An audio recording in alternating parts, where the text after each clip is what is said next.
Kelly Eco reported this week that Harden is the Rockets' top free agent target. And then Brian Windhorst said in the most recent Hoop Collective podcast that he thinks it's all, quote, one giant leverage play. What do you believe right now when it comes to James Harden's free agency? Well, I think there are two things. One, if Harden wants to go be the guy again and pretend like he's like 28 and he still has bursts and he can still do all that stuff, he said sacrifice a lot this year. He seems to think that he sacrificed a ton of ball handling and the offense centered around him and all that stuff. And so if he wants to go reclaim his youth in Houston, God bless him. Go ahead. Whatever Yeah. they want to pay you, whatever you want to do. If that's his priority to go play for a team that's, I guess a play-in team at best, then he should do that. Then that would be great for him. But if he wants to win basketball games, or at least win some basketball games to a point, I think there's a pretty good chance still of finding a compromise with the Sixers and Harden of whether it's a 1+1 or a 2+1, not the full max. I saw Windhorst report that the Sixers aren't going to give him a full max, which I think is legitimate. So I think it's really just what he wants. But I think if he does want to come back to Philadelphia, I think there's a compromise to be had.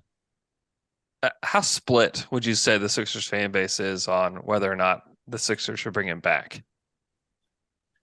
I would say, for the most part, everyone is just ready to light ourselves on fire.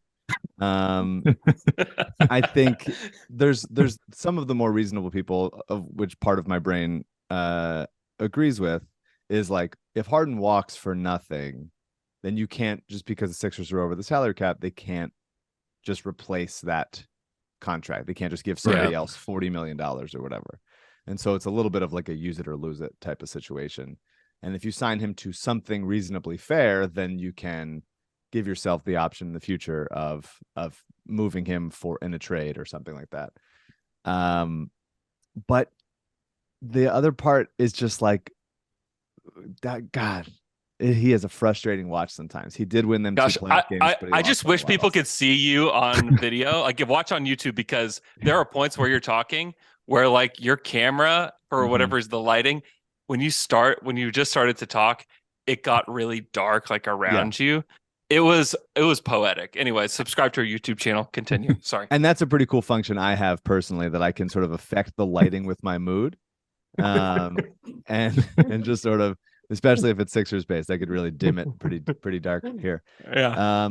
But yeah, I think it's, the further away we get from it, you get to have a little bit more of a measured take about the Harden situation. He did make Embiid a lot better. He did make Embiid the MVP. He is a very excellent regular season basketball player.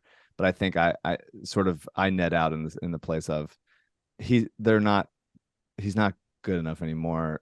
The energy around Embiid and Harden together in like tough playoff games is just not what you need to succeed at the highest level. And so even if there's a little bit of pain in the short term of letting Harden go and not having like a ready-made option to replace him, I do think it's just like, let's not